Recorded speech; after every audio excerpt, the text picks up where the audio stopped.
I'm Matt Sargent with ABC Acres in Hamilton, Montana. We're out here today in our greenhouse to discuss container gardening and a self-watering container gardening option.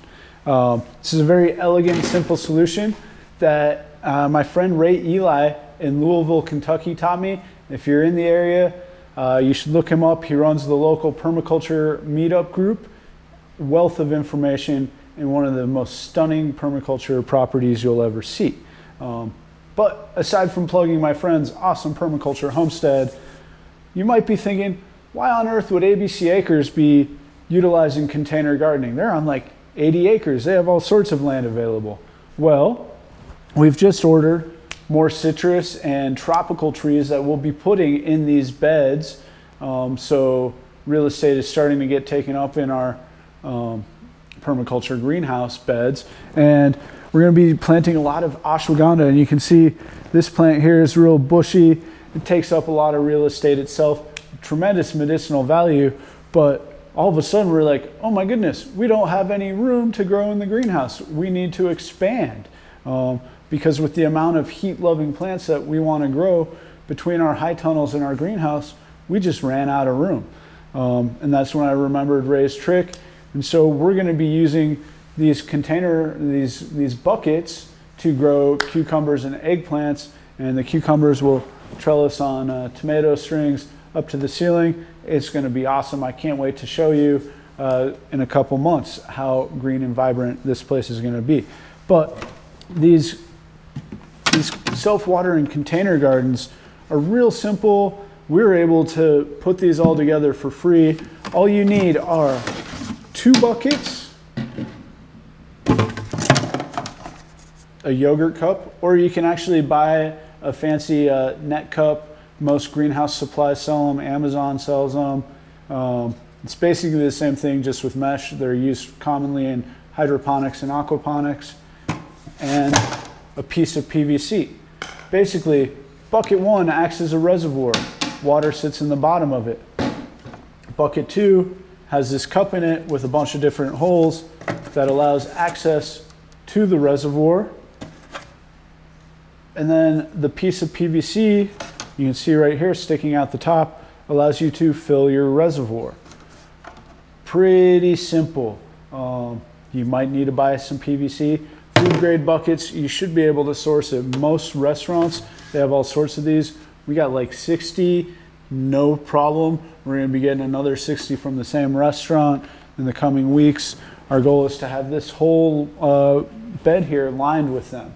But basically, the process is you figure out how much room is in your reservoir when you sit your planting bucket into the reservoir by holding it up to the light you can see, or if you know the measurement of this part or where your lip is, you'll know how much room you have in the reservoir. And that's how you're going to want to size your yogurt cups. Ours actually fit perfectly, where there's just like 1/8 of an inch before this hits the bottom. You might need to cut your yogurt cup down a little bit, or if you're going to order the hydro nets, just order 1 inch, 2 inch, or 3 inches based on how much room you have.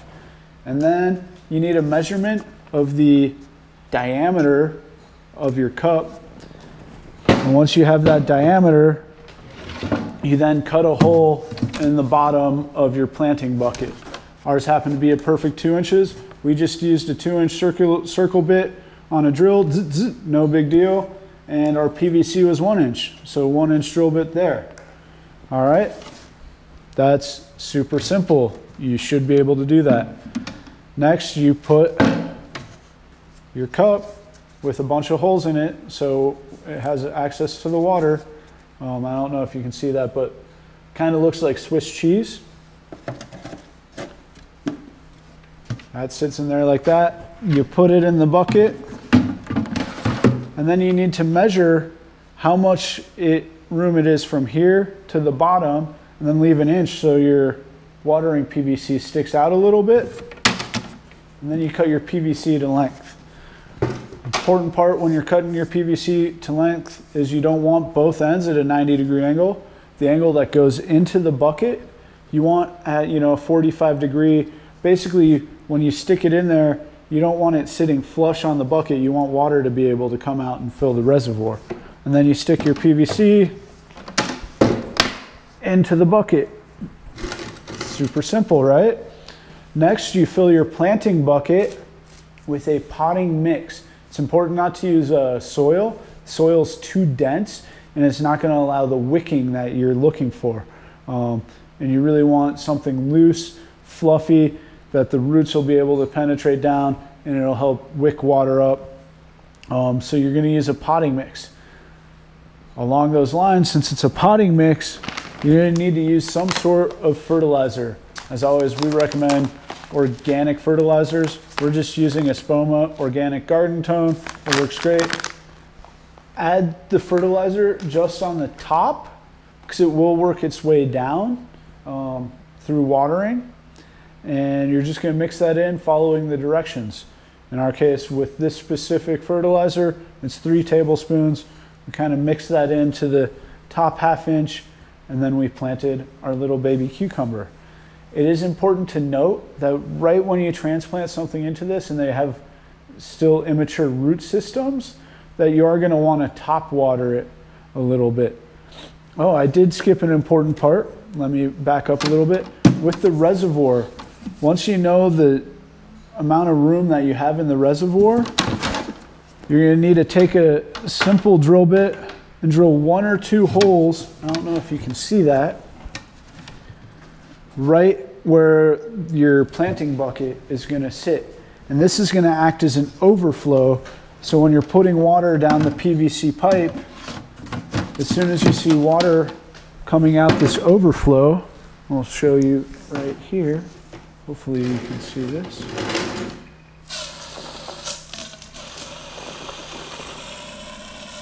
Once you see water coming out of the overflow, you know your reservoir's full, because although you want water in here, you don't want your planting bucket just sitting in water getting super waterlogged.